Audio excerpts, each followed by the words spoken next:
Pada zaman dahulu, hiduplah seorang janda bernama Mande Rubaya. Ia tinggal bersama anak laki-lakinya yang bernama Malin Kundang.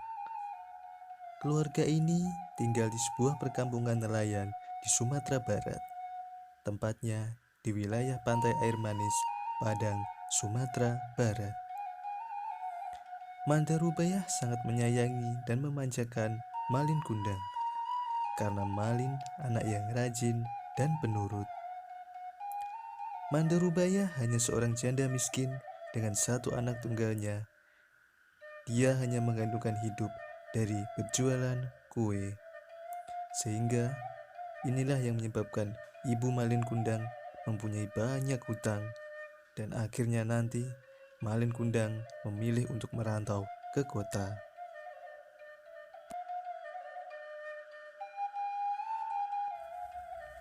Kini, Malin Kundang sudah dewasa. Ia meminta izin kepada ibunya untuk pergi merantau ke kota. Hal ini dilakukan karena hutang ibunya yang banyak dan belum bisa dilunasi. Akhirnya, Malin Kundang pun membulatkan tekad. Ia izin dengan ibunya untuk merantau. "Sudahlah nak, tidak usah merantau. Kerjakan apa yang ada saja," kata ibu. "Tapi Bu, hutang kita sudah terlalu banyak. Kita harus butuh uang yang banyak," ucap Malin. Saat itu dengan penuh kebimbangan, akhirnya ibunya pun mengizinkan. Lalu dilepasnya Malin Kundang dengan penuh kesedihan.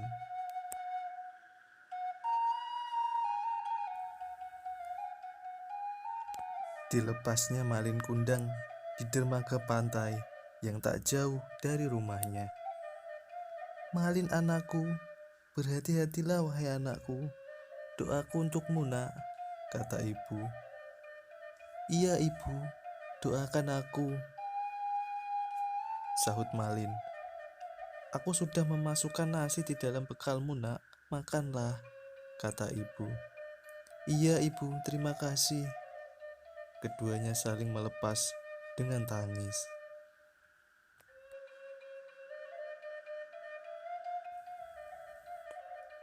Mande Rubaya, sang ibu, tak henti berdoa siang dan malam agar anak tercinta diberi kesehatan dan kesuksesan di kota. "Ya Tuhanku yang Maha Pengasih dan Penyayang, berikan kesehatan dan rezeki yang berlimpah untuk anakku Malin." Kurang lebih begitulah doa ia setiap waktu.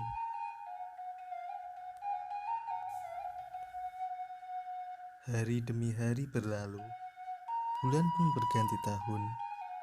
Setiap hari, Mande Rubaya, sang ibu, selalu menunggu di dermaga, berharap sang anak datang dan memeluk hangat seperti dahulu. Hingga akhirnya, ia melihat nahkoda yang dulu mengantar Malin. Ia pun menghampiri dan bertanya, "Pak Nahkoda, masih ingatkah engkau dengan aku? Aku ibunya Malin," ucap ibu. "Apakah kamu tahu bagaimana kabar anakku di kota?" tanya ibu. "Oh, Anda ibunya Malin. Berbahagialah Bu, kini Malin sudah jadi saudagar kaya di kota. Kabarnya esok dia akan berlabuh di sini, karena kebetulan ia hendak membeli dagangan di pulau ini," kata Pak Nahkoda. "Benarkah? Terima kasih. Aku bahagia sekali. Aku akan siapkan makanan yang enak untuk menyambut dia," kata ibu. Sang ibu pun berlari ke rumah dengan kegirangan. Esok harinya, ibu Malin sudah bersiap menyambut Malin di dermaga pantai, ditemani dengan penduduk sekitar. Kemudian sebuah kapal besar dan mewah datang. Turunlah seorang pemuda gagah bersama istrinya yang cantik. Sang ibu yang menyadari langsung berlari dan memeluk anaknya. Yang ia sadari itu adalah Malin Kundang. "Anakku Malin, ibu rindu nak. Kini kau tampak gagah dan tampan. Siapakah wanita cantik ini? Apakah dia istrimu? Dia sangat cantik sekali." Malin Kundang yang terkejut karena dipeluk oleh seorang perempuan tua yang padahal dia tahu dia adalah ibunya, kemudian mendorongnya. Lalu sang istri pun bertanya, "Siapa wanita tua miskin ini? Apakah dia ibumu? Bukankah dulu kau bilang kau anak bangsawan, sehingga aku mau menikah denganmu karena kita sederajat," kata sang istri. Malin Kundang kemudian melempar tubuh ibunya. "Pergi kau wanita tua, aku bukan anakmu, jangan mengada-ngada. Mana mungkin ibuku tua renta, miskin, dan lusuh seperti kamu." Bagai tersambar petir, hati ibu itu hancur rasanya mendengar anak yang dia cintai dan rindukan berbicara seperti itu di depan matanya. "Tega kau Malin, aku adalah ibu kandungmu. Tega kau perlakukan aku seperti ini.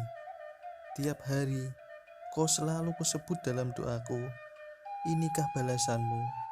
kata sang ibu. Malin pun dengan congkak kembali ke atas kapal ditemani istrinya. Pergi berlalu meninggalkan ibunya yang masih menangis memanggil namanya. "Malin, kembali Malin. Jangan tinggalkan ibu lagi Malin. Malin." Kini Malin sudah kembali ke atas kapal. Dia sudah bersiap untuk pergi kembali meninggalkan ibunya yang masih menangis, meraung-raung, memanggil namanya. "Malin, kau yang selalu kurindu, ternyata tidak lagi menghiraukan ibumu yang tua ini. Sudahlah Malin, semua sudah kuikhlaskan." Di tengah rasa kecewa dan putus asanya, sang ibu pun berdoa kepada Tuhan yang Maha Kuasa. "Ya Tuhanku yang Maha Pengasih dan Pemurah, dia anak yang kubesarkan, teganya menyakiti ibunya. Aku mohon, sadarkanlah dia, berikanlah dia pembalasan yang setimpal atas apa yang telah dia lakukan. Semua kupasrahkan padamu Tuhan," jawab sang ibu. Bersamaan dengan lantunan doa sang ibu, di tengah lautan sana, kapal Malin Kundang yang besar dan mewah akhirnya menabrak karang yang besar. Dia terombang-ambing di lautan dan memanggil ibunya. "Ibu, tolong aku. Apakah ini balasan untukku? Maafkan aku, Ibu." Lalu Malin Kundang pun terdampar di pinggir pantai. Sayup-sayup ia mendengar suara ibunya. "Ini adalah balasan untukmu Malin. Kau telah menyakiti hati ibumu. Kau tidak mempunyai perasaan lagi Malin. Kau tidak ubahnya seperti batu. Maafkan aku ibu, maafkan anakmu ini." Lalu seketika tubuh Malin Kundang berubah menjadi batu dengan posisi membungkuk seperti meminta maaf kepada sang ibunya. Demikianlah cerita tadi. Semoga kita bisa mengambil makna yang terkandung dari cerita tersebut.